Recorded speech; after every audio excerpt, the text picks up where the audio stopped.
لیکن کامیابی تبھی ملے گی جب ایمان کے ساتھ عمل صالح لے کے جائیں گے۔ ایمان کے ساتھ عمل صالح کی پونجی ضروری ہے، خالی ایمان کام نہیں آئے گا۔ آپ زبان سے کہتے رہیں کہ ہم ایمان لائے، کس پر؟ اللہ پر، اور عمل سے کیا ظاہر کریں کہ ہم نے اللہ کی مانی؟ کوئی نہیں۔ تو کیا ہم سوچیں ہم کامیاب ہو پائیں گے؟ ہرگز نہیں۔ تو اللہ تعالیٰ اہل کتاب کا ذکر کر کے ہمیں بھی سنوا رہے ہیں کہ نہ ان کی آرزویں ان کو کام آئیں، ان کی خوش فہمیاں ان کو کام آئیں، اسی طرح تمہیں بھی نہیں آئیں گی جب تک کہ ایمان کے ساتھ نیک اعمال نہ لے کر آؤ گے۔ پھر اللہ تعالیٰ فرماتے ہیں جو برا کرے گا اس کی سزا پائے گا، جو اللہ کی نافرمانی کرے گا، برائی کرے گا، اس کو اس کا بدلہ ملے گا۔ اور قیامت کے دن انسان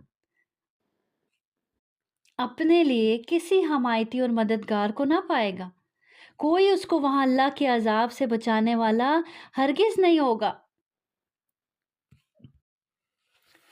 وَمَن يَعْمَلْ مِنَ الصَّالِحَاتِ مِن ذَكَرٍ أَوْ أُنثَىٰ وَهُوَ مُؤْمِنٌ فَأُولَٰئِكَ يَدْخُلُونَ الْجَنَّةَ وَلَا يُظْلَمُونَ نَقِيرًا۔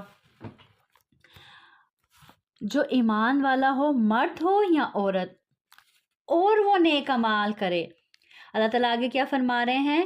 ایمان والا ہو چاہے وہ مرد ہے یا چاہے وہ عورت ہے، لیکن ایمان کے ساتھ اگر نیک اعمال کرنے والا ہے، یقیناً ایسے ہی لوگ جنت میں جائیں گے، اور کھجور کی گٹھلی کے شگاف برابر بھی ان کا حق نہ مارا جائے گا۔ نکیرہ کہتے ہیں اس چھوٹے سے سوراخ کو کہتے ہیں جو کھجور کی گٹھلی کی پشت پر ہوتا ہے، یعنی ان کی حق تلفی نہیں کی جائے گی، اتنی بھی نہیں جتنا کہ نقیر یعنی کھجور کی گٹھلی کے اوپر ایک نشان ہوتا ہے، اتنا بھی ان پر ظلم نہیں کیا جائے گا، اتنی بھی ان کے حق تلفی نہیں کی جائے گی، یعنی ان کے اعمال کا ان کو پورا پورا بدلہ دیا جائے گا۔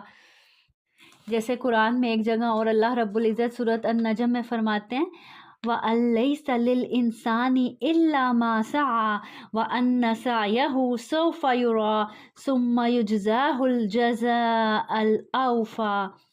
اور یہ کہ انسان کے لیے صرف وہی ہے جس کی اس نے کوشش کی، اس کو وہی ملے گا۔ اگر برائی کے راستے کی کوشش کی تو انجام برا ہی ملے گا، اچھائی کے راستے کی کوشش کی، ساری زندگی اچھائی کے راستے میں دوڑ دھوپ کرتا رہا تو اس کا انجام اچھا ہی ہوگا، اور یہ کہ یقیناً اس کی کوشش جلد ہی اسے دکھائی جائے گی۔ کب؟ قیامت کے روز، پھر اسے اس کا بدلہ دیا جائے گا، پورا بدلہ۔ کسی کے حق میں کوئی کمی نہ کی جائے گی، کسی کے ساتھ کوئی زیادتی نہیں کی جائے گی، ہر ایک کو اس کے عمل کے مطابق بدلہ دیا جائے گا۔ آج تو دنیا میں بہت سی زیادتیاں ہو جاتی ہیں نا، کام آپ کرتے ہیں کریڈٹ کوئی اور لے جاتا ہے، محنت آپ کرتے ہیں مشقت آپ اٹھاتے ہیں، ایفرٹ ساری آپ کی ہوتی ہے، نام کسی اور کا ہو جاتا ہے۔ لیکن اللہ کے ہاں ہرگز ایسا نہیں ہوگا، جس نے جو کیا اس کو وہی بدلہ ملے گا۔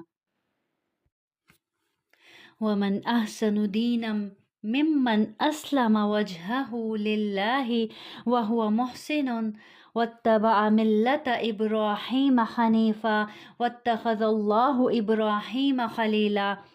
با اعتبار دین کے اس سے اچھا کون ہے جو اپنے کو اللہ کے تابع کر دے اور وہ ہو بھی نیکوکار، ساتھ ہی یکسوئی والے ابراہیم کے دین کی پیروی کر رہا ہو، اور ابراہیم علیہ السلام کو اللہ نے اپنا دوست بنا لیا۔ اب پیچھے کامیابی کا ذکر گزرا ہے کہ جو نیک اعمال کرے گا وہ کامیاب ہو جائے گا، اس کے حق میں کوئی کمی نہ کی جائے گی۔ اب آگے یہاں پر کامیابی کا ایک معیار اور ایک نمونہ پیش کر دیا گیا، نمونہ بیان کیا جا رہا ہے۔ معیار یہ ہے کہ اپنے آپ کو اللہ کے سپرد کر دیں اور محسن بن جائیں۔ اور ملت ابراہیم کی پیروی کریں، اور نمونہ حضرت ابراہیم کا ہے جن کو اللہ تعالیٰ نے اپنا خلیل بنایا، یعنی پریکٹیکل مثال دی گئی۔ پہلے کیا کہا گیا کہ تمہیں بتائیں باعتبار دین کے سب سے اچھا کون ہے؟ جو اپنے آپ کو کس کے تابع کر دے؟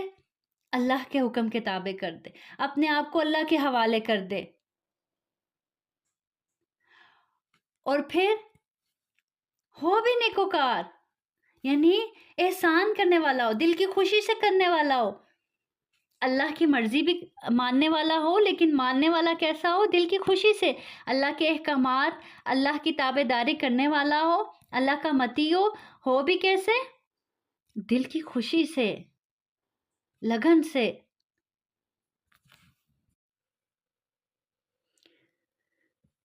تو ان الفاظ پہ غور کریں کہ جو اپنے آپ کو اللہ کے سپرد کر دے، اللہ کے تابع کر دے۔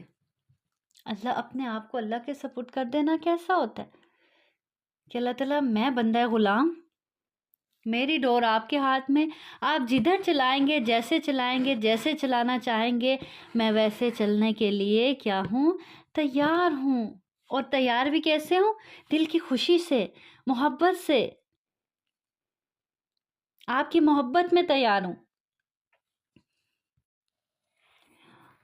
اب آیت کے اگلے حصے کی طرف آتے ہیں۔ پہلا حصہ کیا؟ کہ جو اپنے آپ کو اللہ کے تابع کر دے، اللہ کا فرما بردار بنا لے اور ہو بھی نیکوکار، اور ساتھ ہی یکسوئی والے ابراہیم کے دین کی پیروی کر رہا ہو، اور ابراہیم علیہ السلام کو اللہ تعالیٰ نے اپنا دوست بنا لیا۔ اب یہاں پہ ابراہیم علیہ السلام کا ذکر کر کے عملی نمونہ بھی پیش کر دیا گیا کہ دیکھو ایسے اپنے آپ کو اللہ کے سپرد کرو، ایسی یکسوئی پیدا کرو اپنے اندر جیسا کہ ابراہیم علیہ السلام کے اندر تھی۔ جیسے ابراہیم علیہ السلام اپنے رب سے محبت کرتے تھے کہ اپنا سب کچھ اپنے رب کے لیے لوٹانے کے لیے تیار، اور لوٹایا بھی۔ حنیفہ یکسوئی کیا ہوتی ہے؟ کہ اللہ اور بندے کے درمیان، اللہ اور اس کے حکم پر عمل کرنے کے درمیان کوئی تیسری چیز حائل نہ ہو، نہ اولاد، نہ شوہر، نہ دنیا کی کوئی خواہشات، نہ اپنی کوئی خواہشات، کوئی بھی چیز اللہ اور بندے کے درمیان نہ حائل ہو۔ یہ ہوتی ہے یکسوئی۔ اور یکسوئی والے ابراہیم خاص ذکر کیا گیا، وَاتَّبَعَ مِلَّةَ ابراہیم حنیفہ، ابراہیم علیہ السلام کے نام کے ساتھ ساتھ ہی حنیفہ کا ذکر کیا گیا کہ وہ ابراہیم علیہ السلام جو یکسو تھے اپنے رب کے لیے۔ تو پھر ہو نہیں سکتا کہ کوئی بندہ اپنے رب کے لیے حنیفہ ہو جائے، یکسوئی اختیار کرے، اپنے رب سے اتنی محبت کرے کہ اپنے رب کے درمیان کسی تیسری چیز کو آنے نہ دے۔ پھر یہ کیسے ہو سکتا ہے کہ پلٹ کر اللہ اس سے محبت نہ کرے، اللہ اس کو اپنا دوست نہ بنا لے؟ جیسے ابراہیم علیہ السلام کو اللہ تعالیٰ نے اپنا دوست بنا لیا۔ آیت کے آخری حصے میں اللہ تعالیٰ کیا کہہ رہے ہیں؟ وَاتَّخَذَ اللَّهُ إِبْرَاهِيمَ خَلِيلًا، اللہ تعالیٰ نے ابراہیم کو اپنا دوست بنا لیا۔ انہوں نے یکسوئی دکھائی، انہوں نے اپنی محبت دکھائی، اللہ نے بھی پلٹ کر اپنی محبت دکھائی، اللہ نے ان کو اپنا دوست بنا لیا۔ تو ہمیں بھی کیا ضرورت ہے؟ ایسی یکسوئی اختیار کرنے کی ضرورت ہے، ایسی محبت اپنے دلوں میں اپنے رب کے لیے پیدا کرنے کی ضرورت ہے کہ اللہ تعالیٰ ہمیں بھی اپنا دوست بنا لیں، ہم بھی اللہ کے دوست بن جائیں۔ پھر آگے اللہ تعالیٰ فرماتے ہیں وَلِلَّهِ مَا فِي السَّمَاوَاتِ وَمَا فِي الْأَرْضِ وَكَانَ اللَّهُ بِكُلِّ شَيْءٍ مُحِيطًا، آسمانوں اور زمین میں جو کچھ ہے سب اللہ ہی کا ہے، اور اللہ ہر چیز کو گھیرنے والا ہے۔ یعنی آسمان اور زمین میں جو کچھ بھی ہے سب اللہ ہی کا ہے، سب اللہ ہی کی اطاعت کر رہا ہے، اور اللہ ہر چیز کو گھیرنے والا ہے، ہر چیز کا احاطہ کرنے والا ہے۔ تو جب ہر چیز اللہ ہی کے لیے ہے، اللہ ہی کی ہے، تو تم بھی اللہ کے بن جاؤ، تم بھی اللہ کے متی ہو جاؤ، تم بھی اللہ کے فرما بردار بن جاؤ۔ ہیں تو ہم بھی اللہ ہی کے بندے ہیں، اللہ کے پاس سے ہیں، اللہ ہی کی طرف لوٹ کر جانا ہے۔ لیکن حق یہ ہے کہ واقعی اس کے بندے بن جائیں، اس کی اطاعت کرنے والے بن جائیں، اس کے ماننے والے بن جائیں، اس کی ماننے والے بن جائیں۔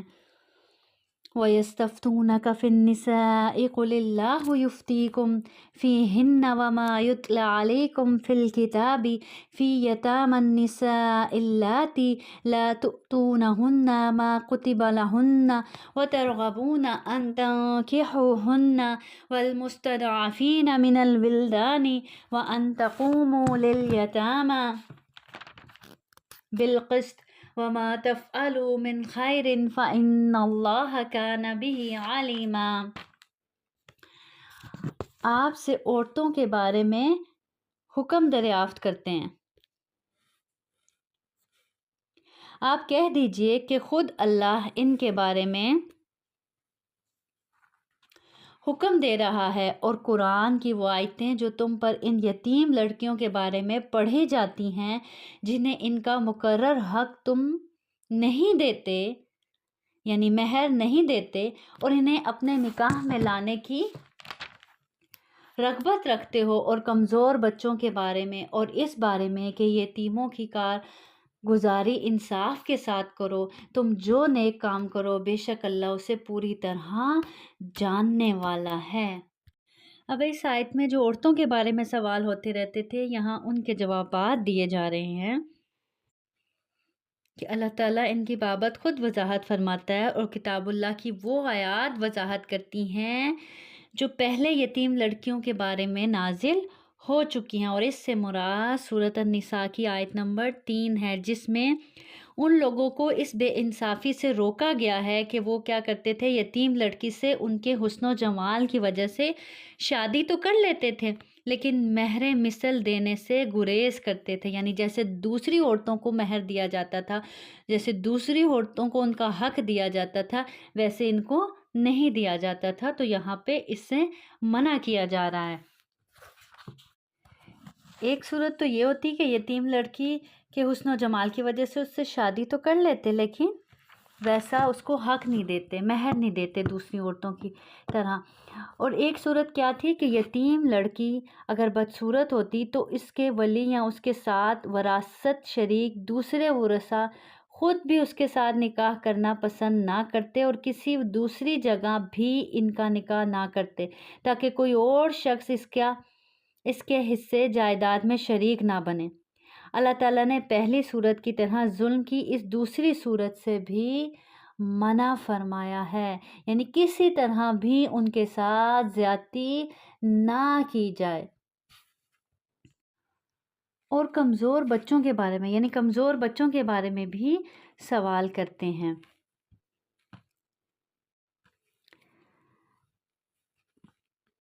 اب کمزور بچوں میں کون آتے ہیں؟ جیسے جو چھوٹے بچے اور عورتیں، لڑکیاں جنہیں زمانہ جاہلیت میں وراثت سے محروم رکھا جاتا تھا، لیکن شریعت نے ان سب کو وارث قرار دیا۔ پھر آگے اور اس بارے میں کہ یتیموں کی کارگزاری انصاف کے ساتھ کرو، یعنی ہر صورت میں یتیموں کے ساتھ انصاف کا معاملہ کرو۔ پیچھے بھی یتیم کے بارے میں بہت تفصیل سے بات گزر چکی ہے، اور یہاں پھر تاکید کی جا رہی ہے۔ پھر اللہ تعالیٰ فرماتے ہیں تم جو نیک کام کرو گے بے شک اللہ اسے پوری طرح جاننے والا ہے۔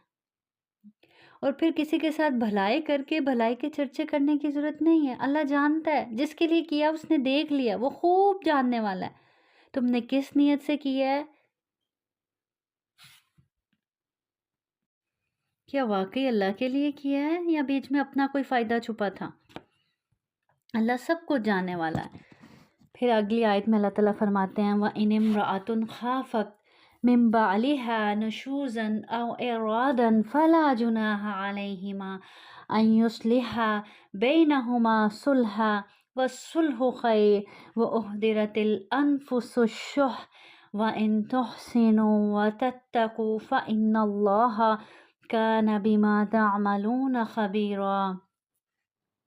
اگر کسی عورت کو اپنے شوہر کی بد دماغی اور بے پرواہی کا خوف ہو تو دونوں آپس میں جو صلح کر لیں، اس میں کسی پر کوئی گناہ نہیں۔ صلح بہتر چیز ہے، تمام ہر نفس میں شامل کر دی گئی ہے۔ اگر تم اچھا سلوک کرو اور پرہیزگاری کرو تو تم جو کر رہے ہو اس پر اللہ تعالیٰ پوری طرح خبردار ہے۔ یعنی اس آیت میں بتایا جا رہا ہے کہ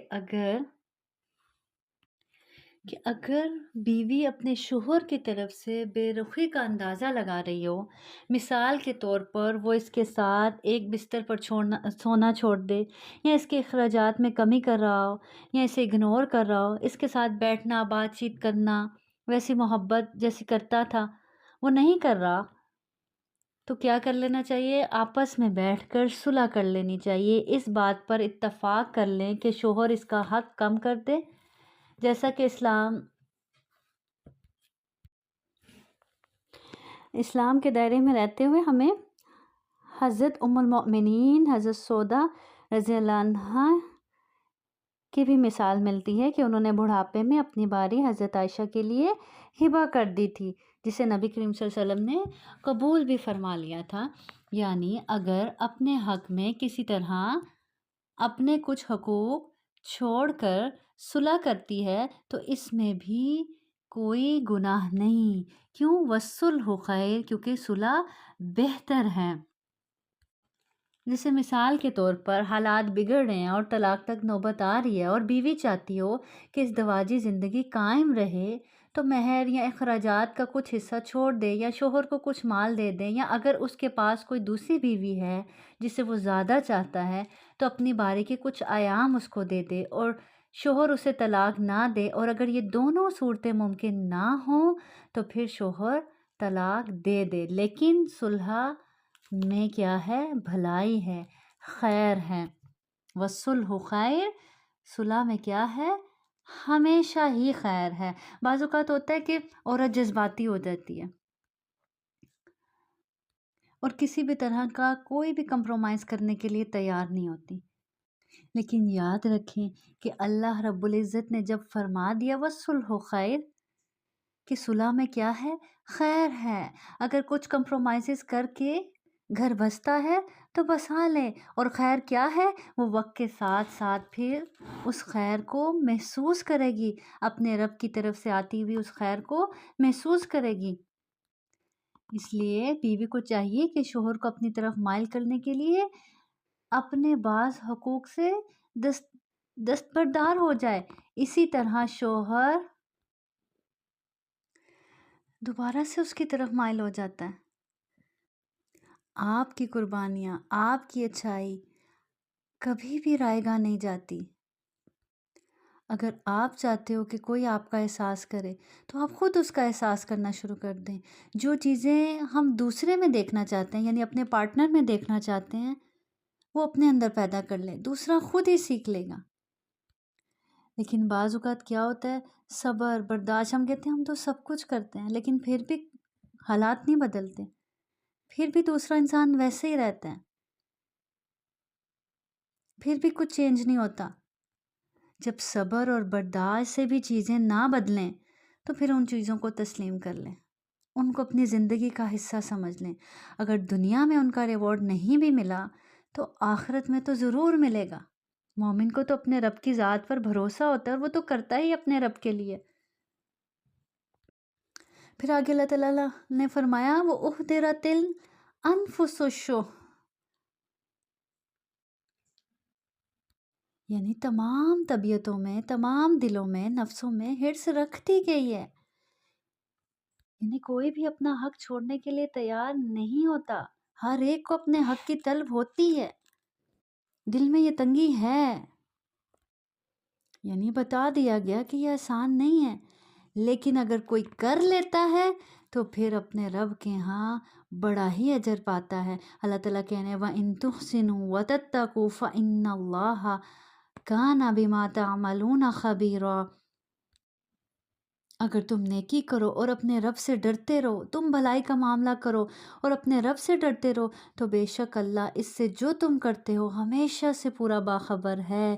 کوئی دیکھے یا نہ دیکھے، کوئی مانے یا نہ مانے، بعض اوقات ہمارے دل میں آتے ہیں نا، ہم تو اتنی قربانیاں دیتے ہیں لیکن اس کے باوجود ان کی تو قدر ہی کوئی نہیں ہوتی، وہ تو نظر ہی کسی کو نہیں آتی، کسی کو نظر نہیں آتی لیکن اللہ کو نظر آتی ہیں۔ اللہ تعالیٰ کہہ رہے ہیں اللہ انہیں خوب دیکھ رہا ہے، اور یاد رکھو وہ ہمیشہ سے پورا باخبر ہے، کبھی بھی تم سے غافل نہیں ہوا، تمہارے ایک ایک آنسو کو جانتا ہے، تمہاری ایک ایک تڑپ کو جانتا ہے، جس کو تم اللہ کی خاطر قربان کر رہے ہو، جس کو تم چھوڑ رہے ہو اپنے رب کے لیے، وہ اس ایک ایک آنسو، ایک ایک تڑپ کا بدلہ تمہیں دے گا، تمہیں نوازے گا۔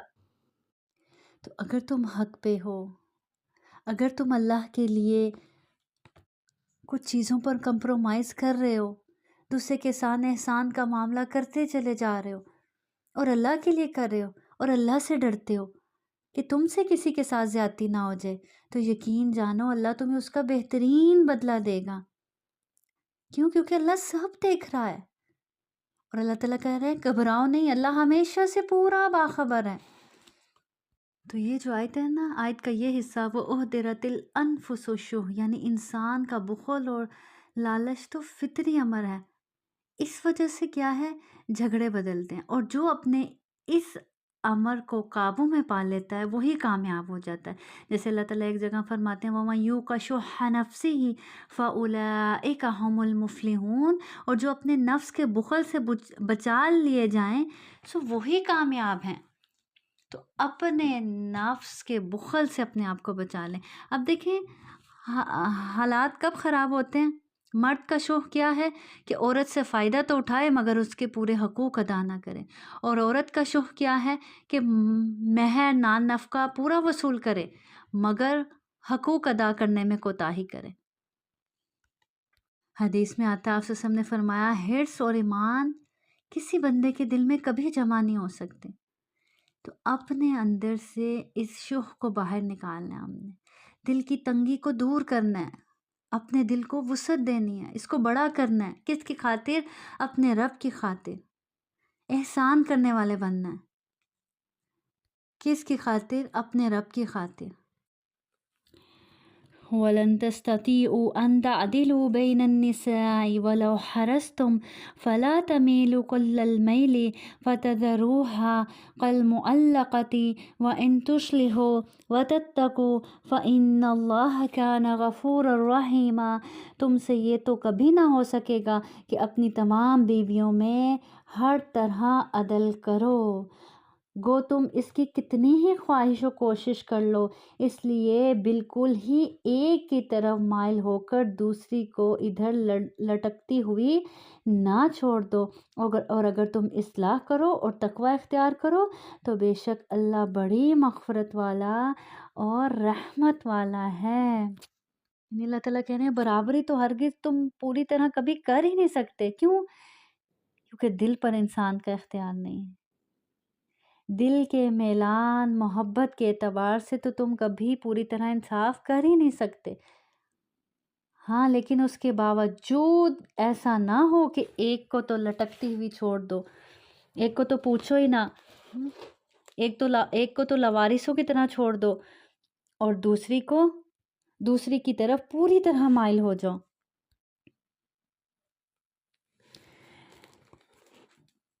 تو یہاں پہ اس شخص کا ذکر کیا جا رہا ہے کہ جس کی 2 بیویاں ہوں یا 2 سے زیادہ ہوں، تو اللہ تعالیٰ فرما رہے ہیں کہ دلی تعلق اور محبت میں وہ سب کے ساتھ یکساں سلوک کر ہی نہیں سکتا، کیونکہ محبت فعل قلب ہے جس پر کسی کو اختیار نہیں ہے۔ خود نبی کریم صلی اللہ علیہ وسلم کو بھی اپنی بیویوں میں سب سے زیادہ محبت کس سے تھی؟ حضرت عائشہ رضی اللہ عنہ سے تھی۔ خواہش کے باوجود انصاف نہ کرنے سے مطلب یہی قلبی میلان اور محبت میں عدم و مساوات ہے۔ لیکن اس کے باوجود دیکھیں آپ صلی اللہ علیہ وسلم اپنی تمام ازواج میں کیا کرتے تھے؟ برابری کرتے تھے۔ دل کا ملان بے شک ایک طرف جھکا ہو، دل کسی ایک طرف مائل ہوتا ہو، لیکن اپنے دل کو قابو میں رکھتے ہوئے تمام بیویوں کے ساتھ انصاف کرنا بہت ضروری ہے، کیونکہ حدیث میں بھی آتا ہے جس شخص نے کی 2 بیویاں ہوں اور وہ ایک کی طرف مائل ہو، یعنی دوسری کو نظر انداز کیے رکھے، تو قیامت کے دن وہ اس طرح آئے گا کہ اس کے جسم کا ایک حصہ یعنی نصف ساقط ہوگا، مفلوج ہوگا۔ پھر آخری حصے میں اللہ تعالیٰ آیت کے کیا کہہ رہے ہیں؟ اگر تم اصلاح کرو، یعنی کوشش کرو، اپنی غلطیوں کو سدھارتے رہو اور تقوی اختیار کرتے رہو، اپنے رب سے ڈرتے رہو، تو بے شک اللہ بڑی مغفرت والا اور رحمت والا ہے۔ اور اگر میاں بیوی جدا ہو جائیں، وَأَن يَتَفَرَّقَا يُغْنِ اللَّهُ كُلًّا مِّن سَعَتِهِ وَكَانَ اللَّهُ وَاسِعًا حَكِيمًا، اور اگر میاں بیوی جدا ہو جائیں تو اللہ تعالیٰ اپنی وسعت سے ہر ایک کو بے نیاز کر دے گا۔ اللہ تعالیٰ وسعت والا، حکمت والا ہے۔ یعنی پیچھے کیا ذکر کیا گیا؟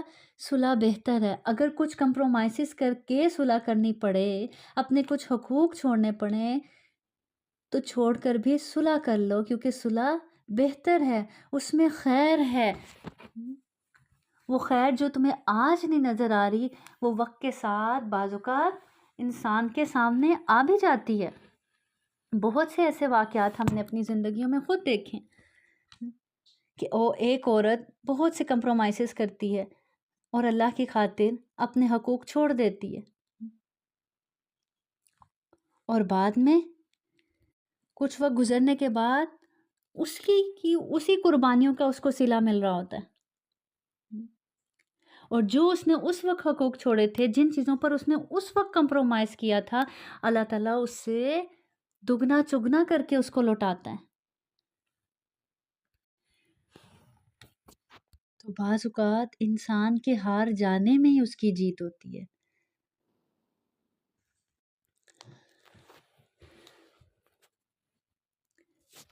اور پھر اب یہاں یہ بیان کیا جا رہا ہے، پیچھے کیا بیان کیا گیا کہ صلح بہتر ہے، کچھ کمپرومائزز کر کے بھی صلح کرنی پڑے، کچھ حقوق چھوڑنے پڑیں تو چھوڑ دو۔ اور اب یہاں کیا کہا جا رہا ہے؟ لیکن پھر بھی اگر سب کچھ کر کے بھی نہیں بنی اور طلاق تک نوبت آ جائے، جدائی ہو جائے، تو پھر اللہ پر بھروسہ رکھو۔ اللہ تعالیٰ اپنی وسعت سے ہر ایک کو بے نیاز کر دے گا۔ ایک کام اب جو ہو چکا، تو پھر اب اس میں گھبرانے، اللہ کی رحمت سے مایوس ہونے کی ضرورت نہیں ہے، اور نہ ہی کوئی ایسی مایوسی کی باتیں کرنے کی ضرورت ہے کہ اب کیا ہوگا، اور نہ ہی زندگی وہاں ختم ہو جاتی ہے۔ ہمارے معاشرے میں دیکھا جائے تو ایسی عورت کے ساتھ پھر کیا سلوک کیا جاتا ہے کہ جیسے بس اب زندگی اس کی یہاں پہ ختم ہو چکی ہے۔ نہیں، وہ ایک حادثہ تھا جو گزر چکا، اب آگے اللہ اپنی وسعت سے ہر ایک کو بے نیاز کر دے گا۔ اللہ تعالیٰ وسعت والا اور بڑی حکمتوں والا ہے، اللہ کے ہر کام میں مصلحت ہوتی ہے۔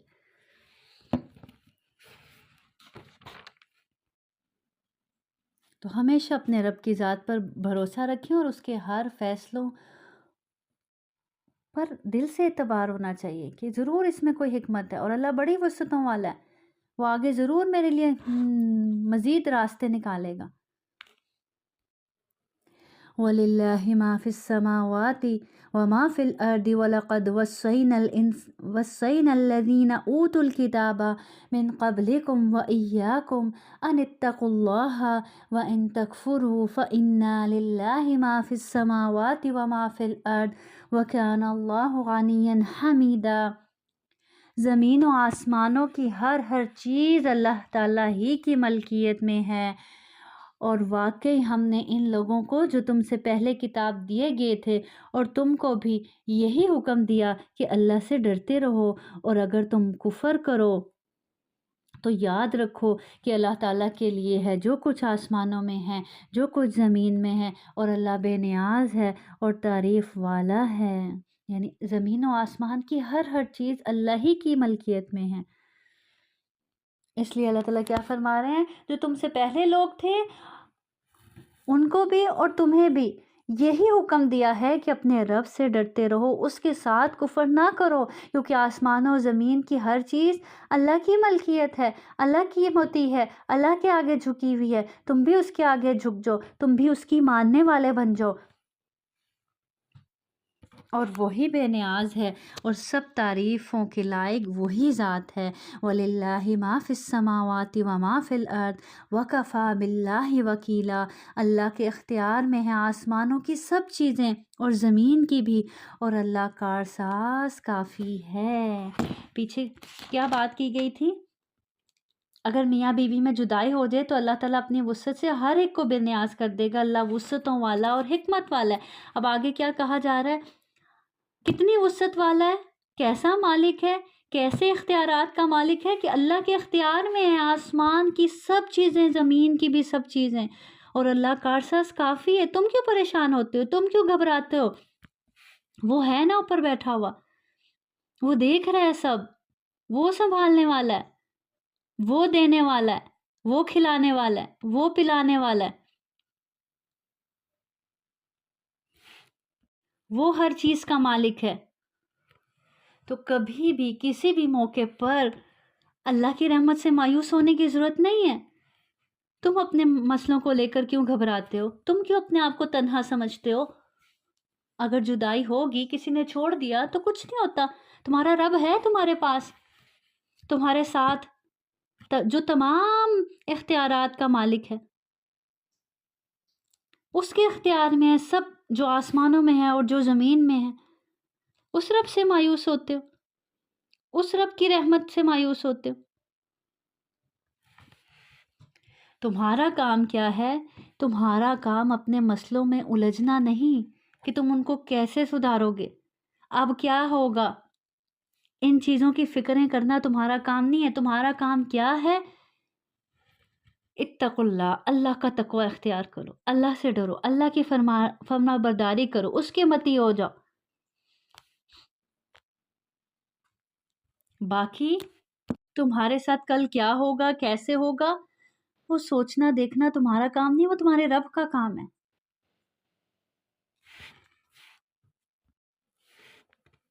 جو زندگی کے اس موڑ تک لایا ہے وہ آگے بھی لے کے جائے گا۔ یہاں تک بھی تو ہم خود نہیں آئے نا، خود چل کے تو نہیں آئے نا، ہر قدم پر ہمارے رب نے ہمیں سنبھالا نا۔ اٹھنا بیٹھنا چلنا سب کس نے سکھایا؟ اللہ نے سکھایا نا۔ آگے بھی وہ سکھائے گا کیسے معاملات کو ہینڈل کرنا ہے، آگے بھی وہ آسانیاں پیدا کرے گا۔ ان یشاء یذہبکم ایھا الناس ویأتی بآخرین وکان اللہ علی ذلک قدیرا۔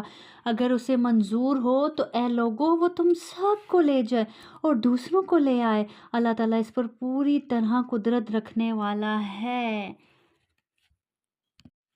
یعنی اگر تم اس کی اطاعت سے منہ موڑو گے، جیسے اللہ تعالیٰ ایک جگہ اور سورۃ محمد میں فرماتے ہیں وَإِن تَتَوَلَّوْا يَسْتَبْدِلْ قَوْمًا غَيْرَكُمْ ثُمَّ لَا يَكُونُوا أَمْثَالَكُمْ۔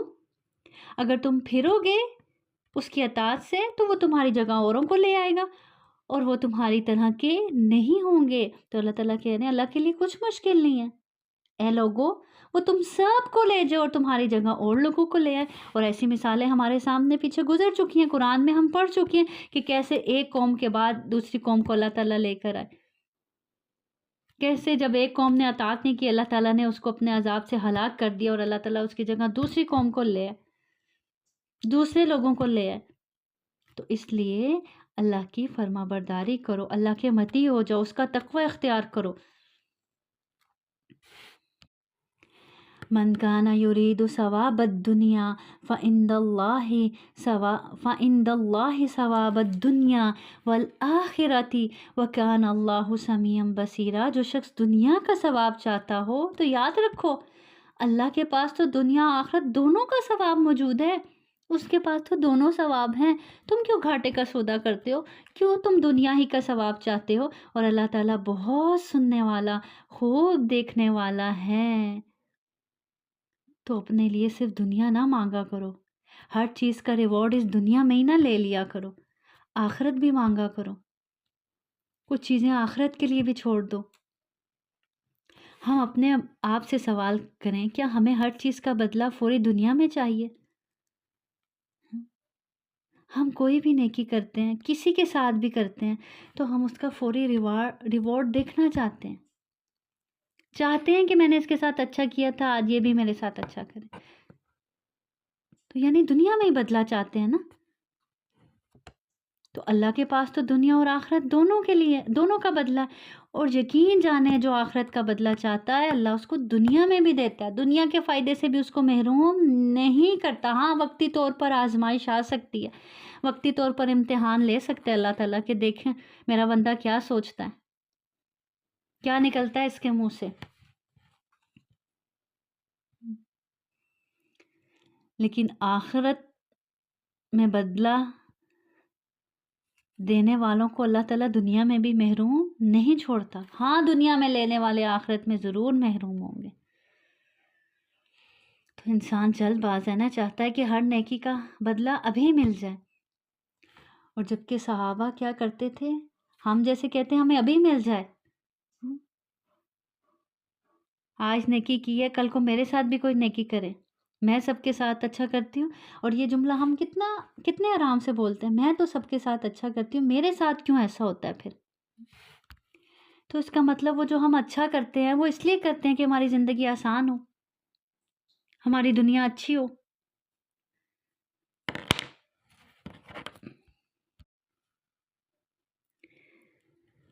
تو ہمیشہ اپنے رب سے یہ دعا مانگا کرے، ربنا آتنا فی الدنیا حسنۃ وفی الآخرۃ حسنۃ وقنا عذاب النار، کہ اللہ ہمیں ہماری دنیا بھی اچھی کر اور ہماری آخرت بھی اچھی کر، اور ہمیں آخرت کے عذاب سے بچا لینا۔ اور کبھی بھی اپنے لیے صرف دنیا نہ مانگے، کیونکہ یہ دنیا تو گزر ہی جائے گی۔ اگر یہاں خدا نخواستہ نہ بھی سنی گئی، نہ بھی تکلیف دور ہوئی، تو یہ تو گزر ہی جانا ہے وقت۔ لیکن آخرت کا گزرنے والا نہیں ہے، وہ ہمیشگی کی زندگی ہے۔ تو کبھی بھی یہ گھاٹے کا سودا نہیں کرنا چاہیے کہ دنیا ہی مانگ لی اور آخرت کو چھوڑ دیا، دنیا ہی کے لیے سب نیکیاں بھی کر لی اور آخرت کو بھول گئے۔ اللہ تعالیٰ ہم سب کی دنیا اور آخرت دونوں سنوار دے، اللہ تعالیٰ ہم سب سے راضی ہو اور ہمارے دلوں کو اپنی یاد سے بھر دے، اور ہمارے دلوں میں اخلاص اور اپنی ایسی محبت پیدا کر دے جیسا کہ حضرت ابراہیم علیہ السلام کے دل میں اپنے رب کی محبت تھی، اور اللہ تعالیٰ ہمیں بھی حضرت ابراہیم علیہ السلام کی طرح یکسو بنا دے، اور ہمارے بھی اندر کے شوق کو اللہ پاک ختم فرما دے، ہمیں اپنے نفس کے شوق سے بچا لے۔ وآخر دعوانا ان الحمد للہ رب العالمین، سبحان ربک رب العزت عما یصفون، وسلام علی المرسلین، والحمد للہ رب العالمین، والحمد للہ رب العالمین۔ سبحانک اللہم وبحمدک، اشہد ان لا الہ الا انت، استغفرک واتوب الیک۔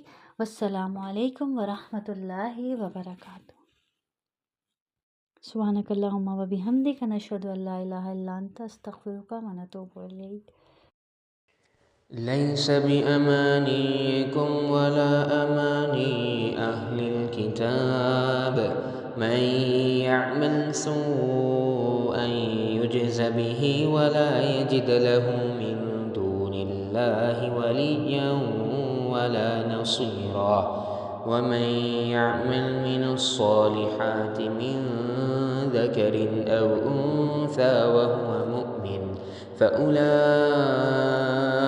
يدخلون الجنة ولا يظلمون نقيرا ومن أحسن دينا ممن أسلم وجهه لله وهو محسن واتبع ملة إبراهيم حنيفا واتخذ الله إبراهيم خليلا ولله ما في السماوات وما في الأرض وكان الله بكل شيء محيطا ويستفتونك في النساء قل الله يفتيكم فيهن وما يتلى عليكم في الكتاب في يتامى النساء اللاتي لا تؤتونهن ما كتب لهن وترغبون أن تنكحوهن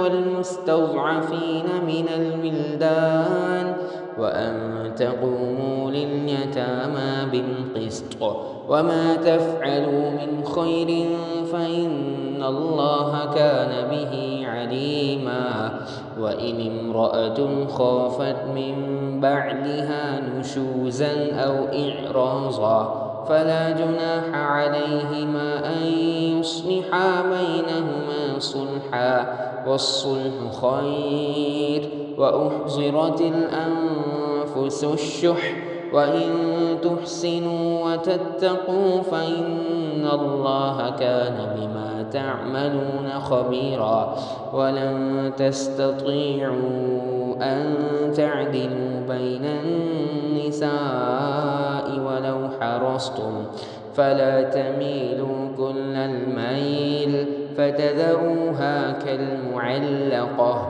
وإن تصلحوا وتتقوا فإن الله كان غفورا رحيما وإن يتفرقا يغن الله كلا من سعته وكان الله واسعا حكيما ولله ما في السماوات وما في الأرض ولقد وصينا الذين أوتوا الكتاب من قبلكم وإياكم أن اتقوا الله وإن تكفروا فإن لله